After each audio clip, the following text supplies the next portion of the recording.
Yo, what's up everyone? Welcome to the channel. It's T Ultra here, and in this video, I'm going to show you the lineup that I used to go 12-0 in the month of March. As you can see here, this James Worthy card is no longer shown on this screen, so I do have him. This lineup that I used was very cheap.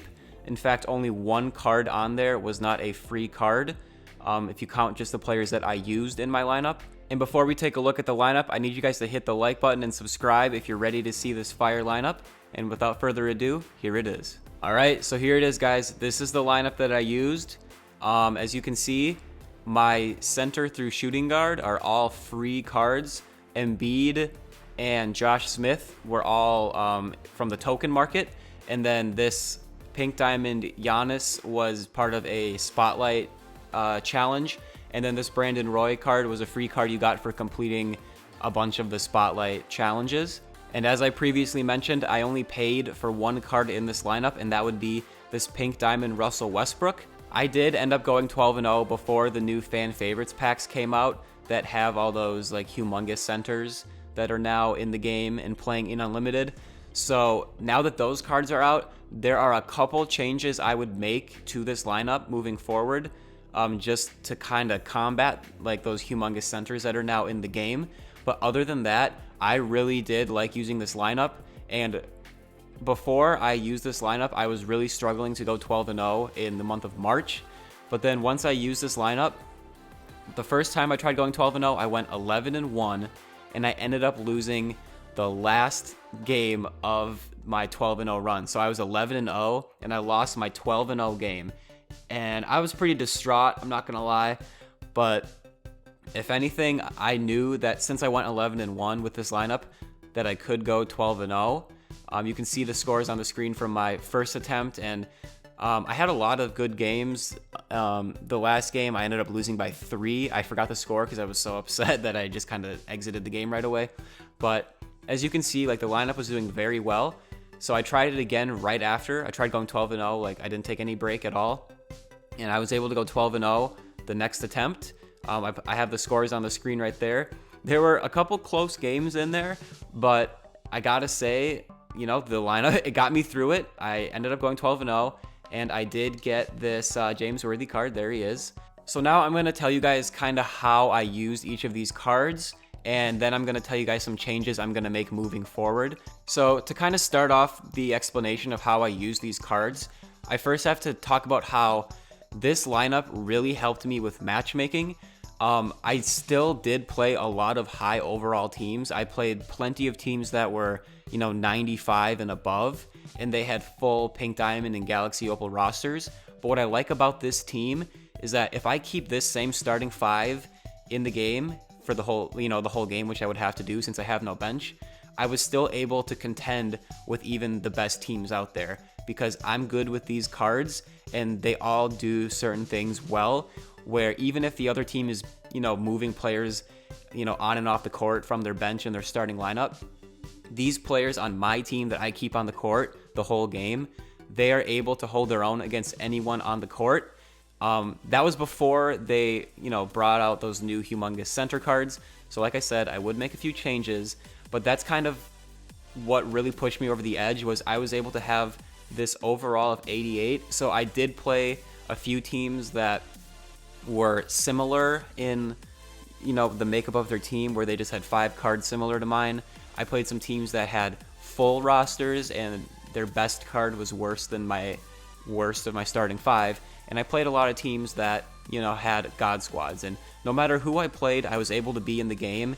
Now, to kind of explain how I use these cards, I use this Giannis card as my point guard more or less, because even though Russell Westbrook is my, point guard position, I had Giannis bring up the ball more often than not because he's really good at attacking the basket and he has a really good hop step animation, and he's also my worst shooter on this team. So I kind of played to his strengths and used him to get to the rim. And even though this Giannis card is a little outdated now, he only has 10 Hall of Fame badges, 32 gold badges.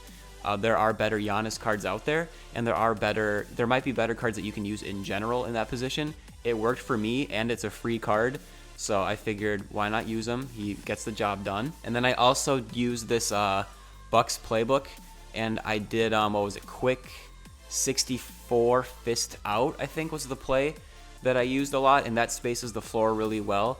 Your players will still kind of get in the way a little bit, but it creates a little bit of a 5 out when you're driving to the basket with Giannis. And you can do a hop step and usually get to the basket. If not, you can just pass it out.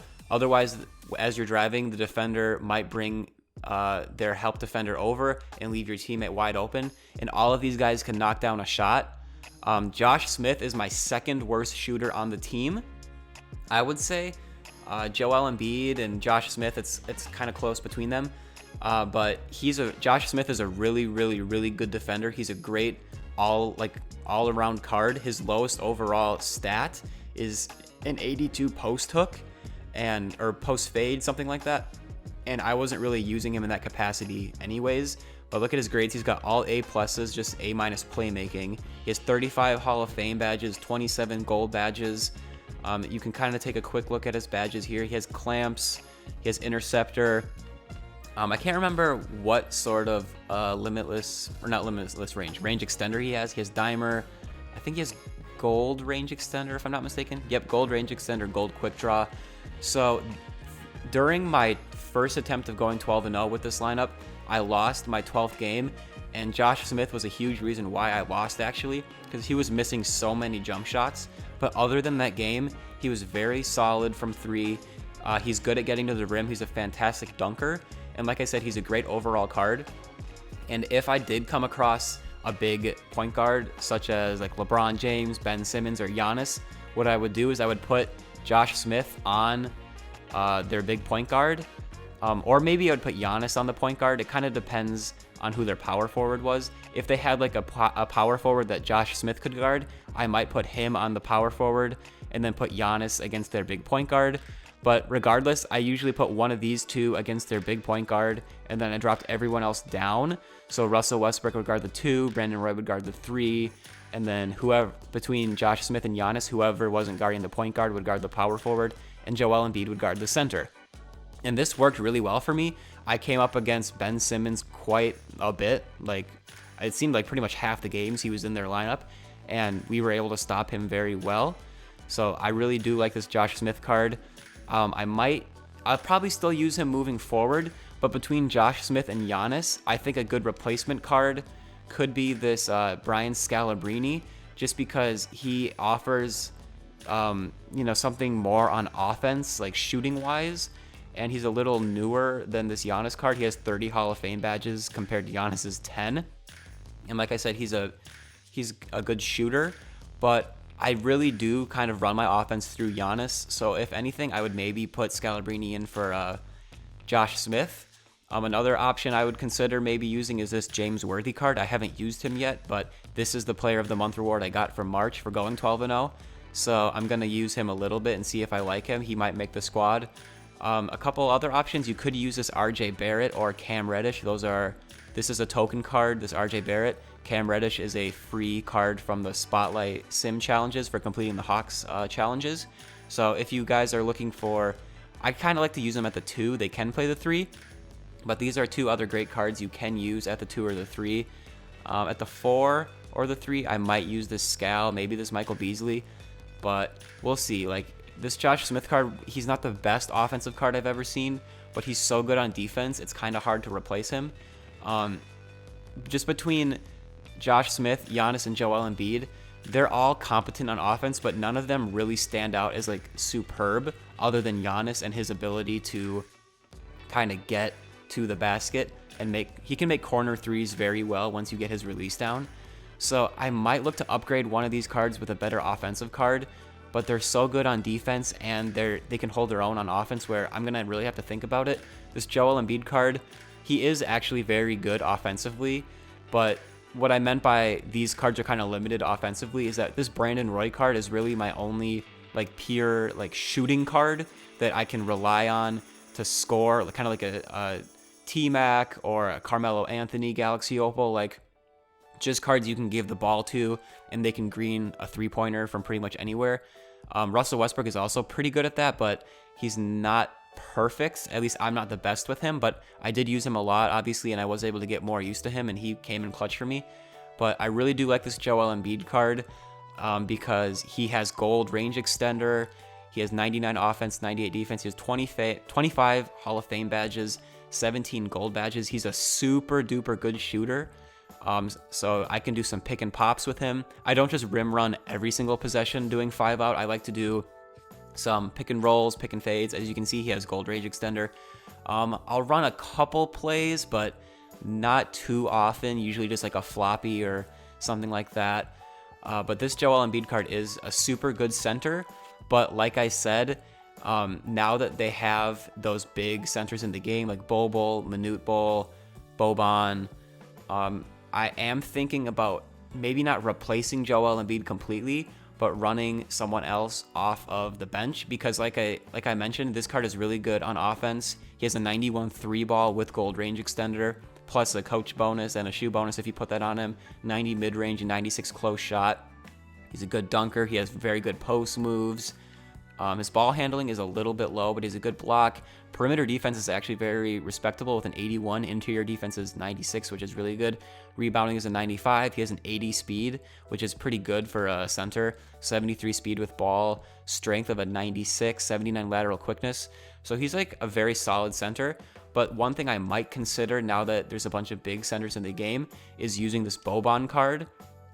There's also a Manute Bol card in the game. He's a pink diamond. He's not going for a lot of money or a lot of MT, but I really just don't want to run up against Bol or Manute Bol and have Joel Embiid be the only person that I can put on him.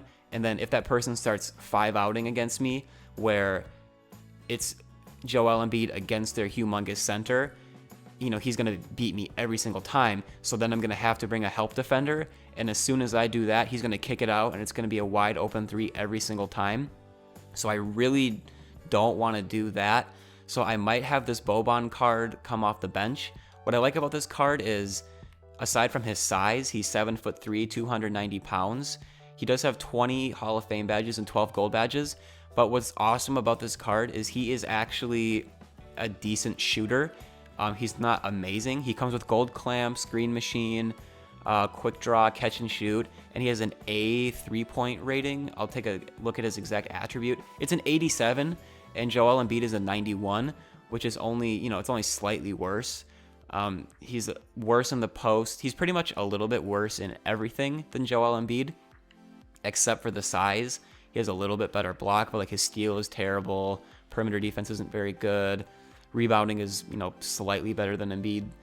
He's not very fast, only a 60 speed. Strength is a 95. So what I would use this Boban card for, probably coming off the bench, is if I run into a gigantic center, because with that size and that strength, along with that rebounding and interior defense rating, he should be able to hold his own against those guys. The one thing about that Bol card is he's not like a guard in a center's body, but as far as, you know, 7-footers go, he's pretty much like a threat on the perimeter. Like, he's as big of a threat on the perimeter as you're gonna find from a guy who's over 7 feet at this stage of the game.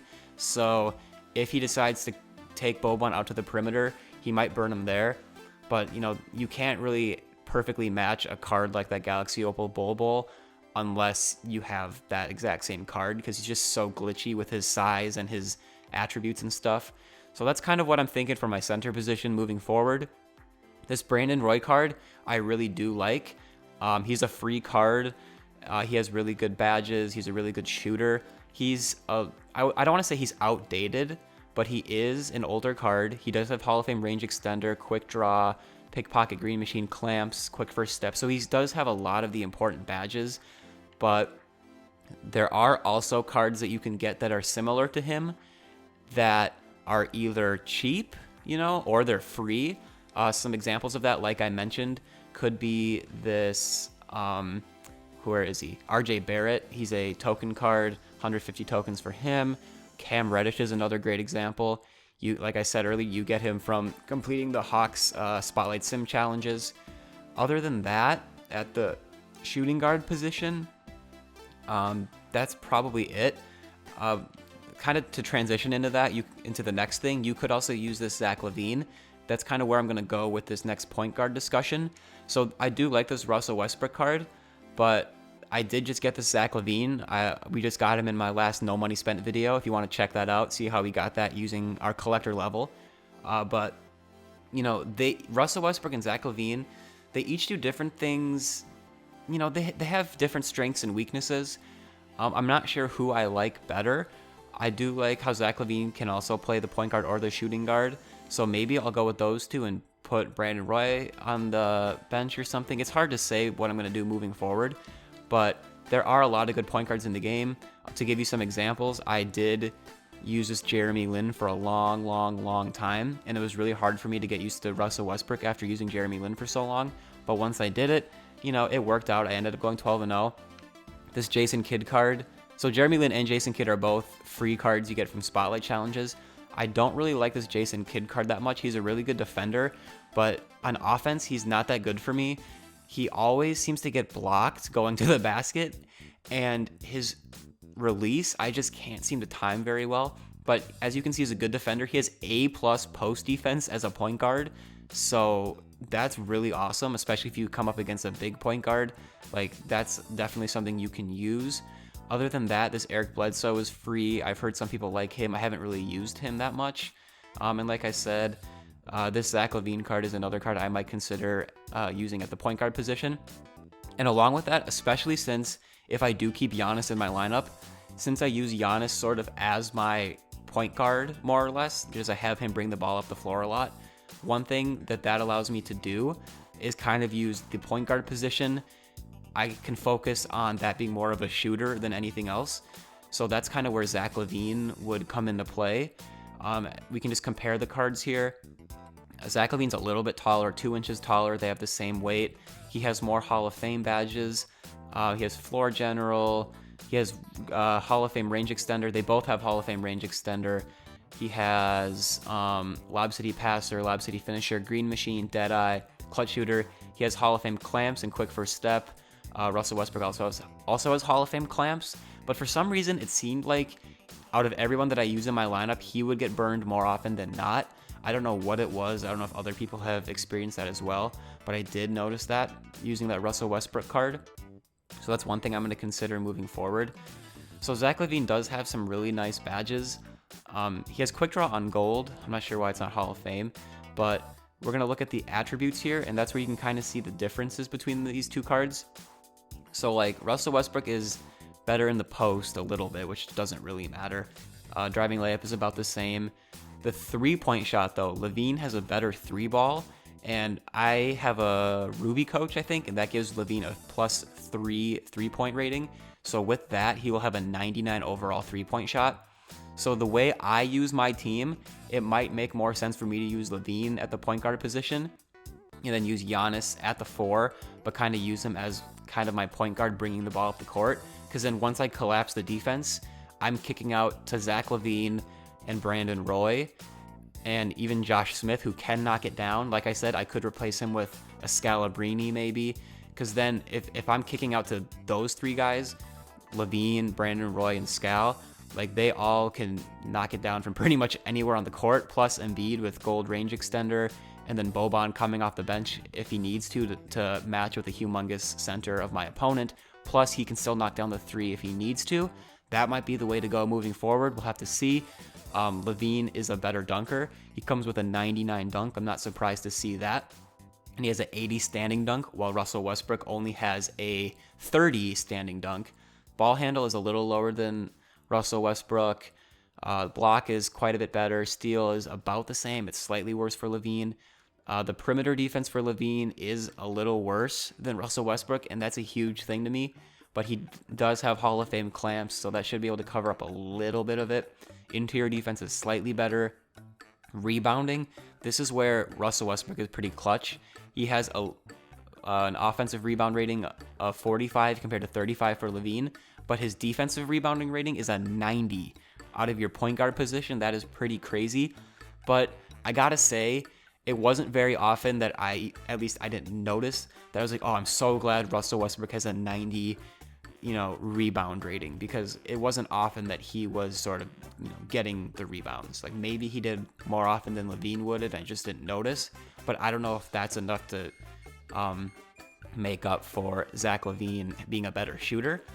For some reason, I mean, there were some things about Zach LaVine I wish they did a little better. Like, I wish they made him a little bit faster. Russell Westbrook has a 99 speed, 98 speed with ball, 99 acceleration. As you can see, Zach LaVine doesn't quite match up with that. Vertical for Zach LaVine is a 99 compared to 97 for Russ, which is, you know, whatever. His strength rating is only a 44 compared to an 80 for Russell Westbrook. Like, that's what I'm saying. Like, these two cards, they each do something good and something not so good. They just keep flipping back and forth. So I might run an 8-man rotation next month, and it might look something sort of like having Zach LaVine, and then having either James Worthy or Brian Scalabrine. Let's put James Worthy in there for now, just because, you know, we just got him. And then this Boban card right there. So I could do something like this. If I did a 9-man rotation, I could use this Scalabrine card as well. That could also work. So we'll just have to play with it moving forward. If I do this lineup, I'm more likely to run into consistently higher overall teams. But one thing I will say about this lineup is that I think it can match up with those teams. Some people might not like all of these cards, but for me personally, this lineup worked for me. If you do use this lineup where these are all bronzes and then this is your starting 5 and you just use a 5-man, I cannot guarantee you that you won't run into God squads, because I ran into plenty of God squads, but I was able to beat all of them, like a lot of them, very handily. It was like I went into the matchup thinking, oh geez, I don't know how this is going to go, and I came out winning like very, very easily. But I think the biggest thing to consider now, maybe I'm overstating it, but this center position, I really think it's important to have a big guy either starting or to come off the bench, because, I mean, you never know. If you run into, how annoying would it be if you're on your, 10-0 game or your 7-0, whatever the case may be, and then you run into a 7'7" center or something, and there's nothing you can do to stop it. One thing you could do is do something like this, just have all bronzes on the bench, but have an emergency backup center. This is also a card in Boban or whichever tall center you want to use that you can also use to your advantage. If you want to pound it in the post a little bit more, you could put Boban in at center. If their lineup is really small and you want to be kind of cheesy, you could put Boban in at center, move Embiid to power forward, and then you can put Josh Smith on the bench and move Giannis over to the 3, and then all of a sudden you have a massive small forward through center. So there's a lot of different things you can do. The biggest thing is to use cards that work for you, and keep trying different cards, because like I said, when I first used this Russell Westbrook card, it really did not work for me at all. But then as I used him more and more, I got his release down, I trusted his jump shot more, and I kind of learned to use his dunking ability to my advantage and his shooting ability. He's a threat all over the floor. So I was missing this Jeremy Lin card at first, but now that I am using this Russell Westbrook card, I think he's just as good as Jeremy Lin, if not a little bit better. But Jeremy Lin is free, so you could use him. Finally, before we end the video, I just got to point out one more thing here. If you do end up using a lineup like this and you just have a bronze in instead of Boban, if you take away the factor of, running into a big center and having that kind of be terrible, this lineup right here is completely free. This is a no MT lineup right here. Brandon Roy and Giannis were completely free from doing challenges. LaVine, Josh Smith, and Embiid are their token cards. So if you're playing the game, if you're grinding the game, you should be getting a decent amount of tokens. I kind of made the mistake of locking in a few sets for some tokens, but they were nothing major. They were kind of early on, some spotlight challenge things like the D Wade set I locked in for like 25 tokens. Don't ask me why I did that. When I first started this game this year, I decided that I was going to lock in everything I could, get as much as I could. In hindsight, I realized that was a mistake, because 25 tokens then is a lot different than 25 tokens now. You can get 25 tokens from, if you have a really good board after a triple threat online win, you could maybe get 25 tokens just from one game of triple threat online if you're lucky, or if there's an event going on or something. But you guys have a lot of options. There's so many cheap cards in this game. There's so many free cards. I went 12-0 without using any card that cost more than 59,000 MT. That's how much this Russell Westbrook card. So you don't need to be spending over 100K on every single player in your lineup. I didn't spend that much on any card. I don't have any expensive cards in my entire collection, I don't think. Like this Scalabrini card I got for 40K, which I thought was a really good price. Kawhi Leonard was probably the most expensive card I have, but that was because he was part of a spotlight challenge that Jeremy Lin set, so he just went for more money than he's actually worth. But if you do have this Kawhi Leonard card, he's a very good defender. I like to run him at the 2 if you have him.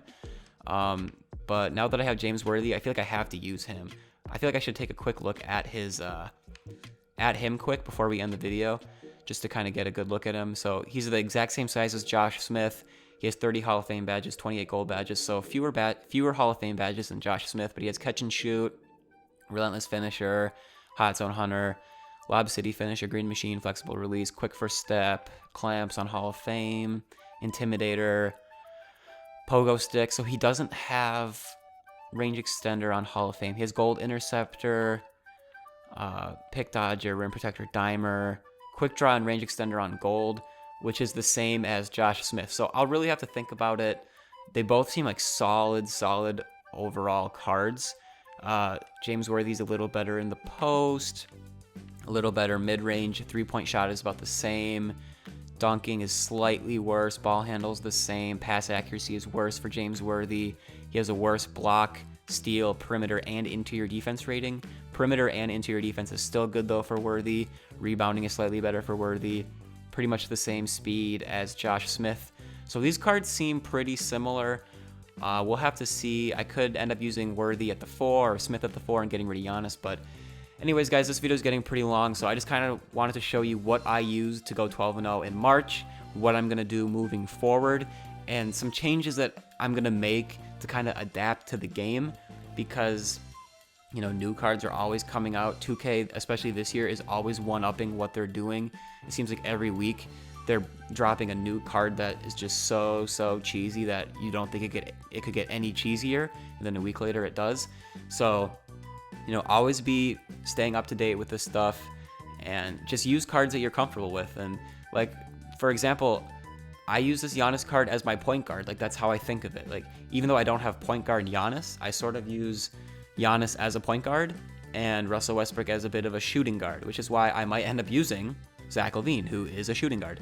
So just kind of think outside the box a little bit, and you guys should be good. Play smart, and yeah, just good luck to everyone. If you still haven't gone 12-0 this month, you're pretty much out of time, but you have a little bit of time left here. And good luck next month. We'll see what the player of the month is. Hopefully it's someone awesome. I'm assuming it'll be better than this James Worthy card that we got, and that Worthy card is pretty decent, so that's good to see. And yeah, guys, I appreciate it. Like the video if you thought this was helpful. Subscribe if you want to see more, and I'll see you guys later. Peace out.